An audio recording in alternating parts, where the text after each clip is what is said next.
নমস্কাৰ সকলোলৈকে ৰঙালী বিহুৰ আন্তৰিক শুভেচ্ছা জনালোঁ। এই যে পেপাবিলাক দেখিছে এইবিলাক হৈছে এমচিলৰ পেপা। এই এমচিলৰ পেপা বনোৱাৰ ওপৰত ভিডিঅ' দিবলৈ আপোনালোকৰ বহুত সকলেই অনুৰোধ কৰিছে, কিন্তু বন্ধুসকল সময়ৰ অভাৱৰ বাবে মই ভিডিঅ' বনাব পৰা নাই। এইবাৰ বিহু বাদ্যৰ ওপৰত মাত্ৰ এটাহে ভিডিঅ' বনাব পাৰিছোঁ, চুঙা গগনাৰ ওপৰত।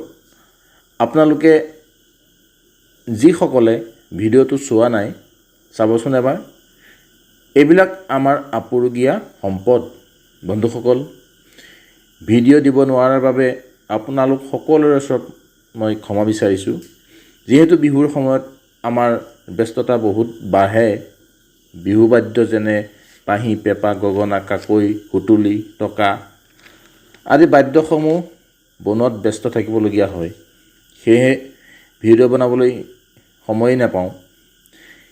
এইবিলাক বাদ্য বিক্ৰী কৰি দুপইচা পাওঁ, এনেকৈয়ে ঘৰ পৰিয়াল চলিবলগীয়া হয়।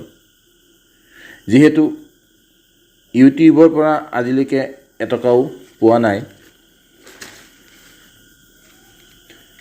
তথাপি আপোনালোকৰ অনুৰোধ ৰাখি এই এমচিলৰ পেপা নিৰ্মাণৰ ওপৰত ভিডিঅ' দিম বুলি ভাবিছোঁ। যদিহে আপোনালোকে বিচাৰে, আপোনালোকৰ যিমান বেছি লাইক কমেণ্ট পাম সিমানেই ভিডিঅ' বনাবলৈ উৎসাহিত হ'ম। লগতে যিসকলে এতিয়াও আমাৰ চেনেলটি ছাবস্ক্ৰাইব কৰা নাই তেওঁলোকে ছাবস্ক্ৰাইব কৰিব বুলি আশা কৰিলোঁ। লগতে কোনোবাই এমচিলৰ পেপা কিনিম বুলি ভাবিছে যদি মোৰ লগত যোগাযোগ কৰিব পাৰিব।